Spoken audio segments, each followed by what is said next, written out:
जय dear SSB aspirants. आज मैं आपको ये बताने वाली हूँ कि जो आपका ग्रुप टेस्टिंग ऑफिसर होता है वो आपको किन बेसिस पे रेकमेंड करता है। तो डेफिनेटली मैं आपको ये नहीं बताऊंगी कि क्या क्वालिटीज़ वो देख रहा है, इंस्टीड मैं आपको ये बताने वाली हूँ कि आपको क्या ऐसा करना है जिससे वो आपको सेलेक्ट कर ले। और बेसिकली हमें जो अप्रोच करनी है वो सेल्फ सेंटर्ड अप्रोच करनी है। हमें इस पर ज़्यादा ध्यान नहीं देना है कि दूसरे में क्या देखा या फिर उनको दूसरे से क्या चाहिए। हमें ध्यान इसमें देना है कि हमें कितना परफॉर्म करना है ताकि हम सेलेक्ट हो जाएं। और आज का जो वीडियो है इसी पैरामीटर को ध्यान में रखते हुए बनाया गया है। तो चलिए आइए आज हम जानते हैं कि जीटीओ परफॉर्मेंस टिप्स क्या होंगी for recommendation. First thing, he works as an effective team member and does not try to impress the GTO. Please understand and listen to the words very carefully. Effective team member and does not try to impress the GTO, remains calm and behave politely. कुछ words हैं जो मैं चाहूँगी कि आप special attention के साथ देखें, जो कि है effective team member. Effective team member मतलब टीम मेंबर में ग्रुप स्पिरिट होना, टीम स्पिरिट होना is must. Next thing is impress नहीं करना है जीटीओ को। You are not articulating something, you are not pretending something. Impress करते हो आप तभी जब आप something you do something which you don't have something real inside you. तो इम्प्रेस करने का हमारा मोटिव नहीं है। नेक्स्ट थिंग इज काम रहना और पोलाइट रहना, ये दो चीज़ें मस्ट हैं।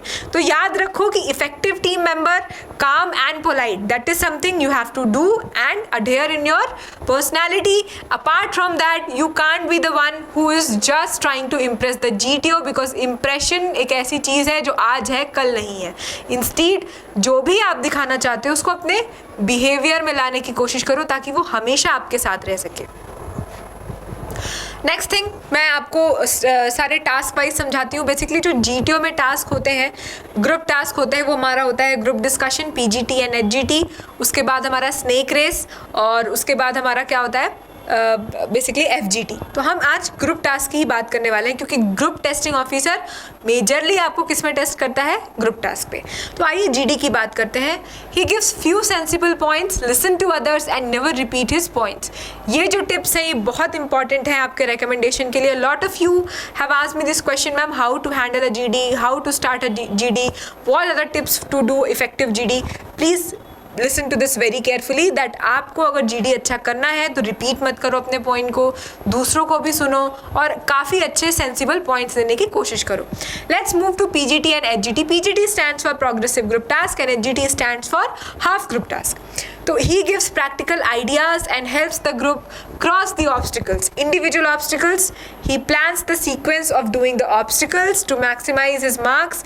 Being fit, he is able to complete all the obstacles.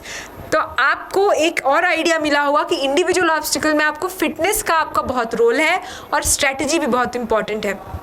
आपने उसको किस इफेक्टिव वे में प्लान किया है, स्ट्रेटेजाइज किया है और आप कितने फिट हो ये भी चेक होता है। इसलिए इंडिविजुअल ऑब्स्टिकल के लिए आपकी फिटनेस बहुत इंपॉर्टेंट है। और जो मैं आपको रूटीन वगैरह की बात करती हूँ तो उसमें कोशिश करो कि आप एक अच्छा रूटीन बना सको। उसके बाद he gives practical ideas and helps the group cross the obstacle.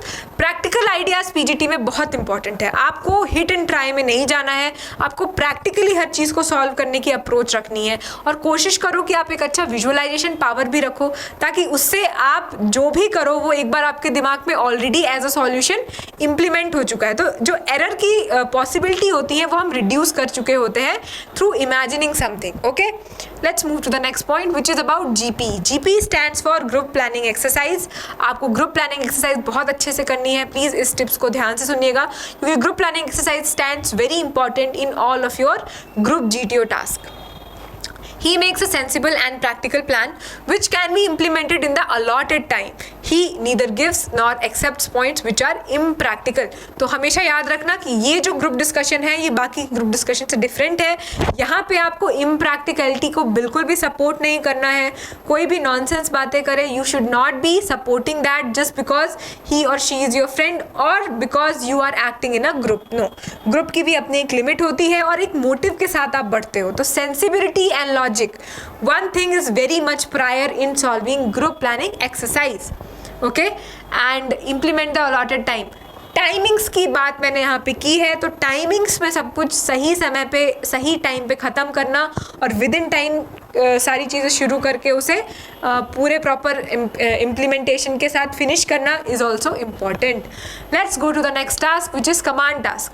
He selects subordinates based on their suitability for the task and does not task well without being disturbed by the pressure being created by the GTO. Basically GTO आप पे command task में हमेशा pressure create करता है. Why? Because he want to see that how do you perform under the high pressure.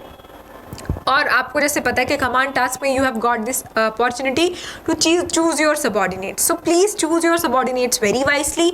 It's very important that whoever you are choosing, you know why you are choosing and you have very solid logical and foolproof reason for choosing those two as your subordinates.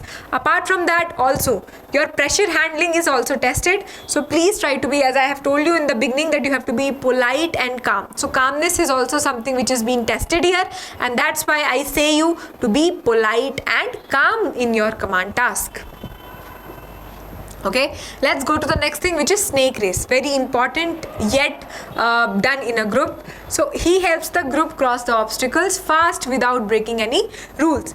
You should be the one who is facilitating the group to reach the end point or win anything, win the race. Okay, you should not be the one who is just being the part of the group but not contributing something positive in the group. तो इसीलिए आपको हमेशा से snake race में जो कोशिश करनी है वो ये करनी है कि आप एंड तक पहुंच सको. और एंड तक पहुंचने के साथ साथ आपको एक बात और ध्यान में रखनी है कि आपको जो रूल्स बताए गए हैं आप उन्हें वॉयलेट ना करें, और उसके साथ साथ अपने ग्रुप को भी रिमाइंड कराते रहें that they don't have to violate any of the rules which is told before starting the snake race. Let's move to the lecturate. Lecturate, since his GK is good, he speaks on a difficult topic impressively. देखो मैं आपको कहूँगी कि difficult topic क्यों, क्योंकि उसका GK अच्छा था. इसलिए आप ये समझो कि आपको वो चीज़ चूज़ करनी है जो आपको सूट करे और जिस पे आप अच्छा बोल सको. ऑफकोर्स अगर आपका जनरल नॉलेज अच्छा है तो आप डिफ़िकल्ट टॉपिक को भी अच्छे से जस्टिफाई कर पाओगे, उसको कैरी फॉरवर्ड कर पाओगे. बट अगर आपका जीके अच्छा नहीं है और जस्ट टू इम्प्रेस समबडी आपने कुछ डिफ़िकल्ट टॉपिक चूज़ कर लिया तो यू विल फेल मिसरेबली. इसलिए ऐसा मत करना. जो आपको लगता है कि आप अच्छे से बोल सकते हो उसे चूज़ करो based on your preparation and your mental mental knowledge, और जितना आपने नॉलेज अभी तक एक्वायर किया है उसके बेसिस पे. Let's go to the last thing which is about final group task. Final group task में ही takes complete interest in solving that task same as he had done in PGT. तो PGT में जैसा आपने किया है उतना ही इंटरेस्ट लेना है, वैसे ही काम करना है और उतना ही ग्रुप को प्रॉपरली मोटिवेट करना है, उनके साथ कोऑर्डिनेट करना है और अपना फाइनल ग्रुप टास्क कंप्लीट करना है. ये लास्ट टास्क होता है, इसके बाद आपका जीटीओ एंड हो चुका होता है. And now you all will be waiting for your results. On the next day the conference will be there and वहाँ पे आपको रिजल्ट सुनाया जाता है. तो बस अपने आप को लगे रहो, अच्छे से ट्राई करते रहो. तो ये थी मेरी टिप्स आपको ये बताने के लिए कि आपको जीटीओ में क्या करना है to get recommendation. And I hope आपको काफ़ी कुछ क्लियर एक आइडिया आया होगा दिमाग में. अगर आपको लगता है कि you still have doubts you can just comment and clear your doubts. I will definitely entertain all of your comments. So this was my video. Please like, share and subscribe, and do not forget to press the bell icon because that's going to get you notified when I'm coming with my next video. Everybody, Jai Hind.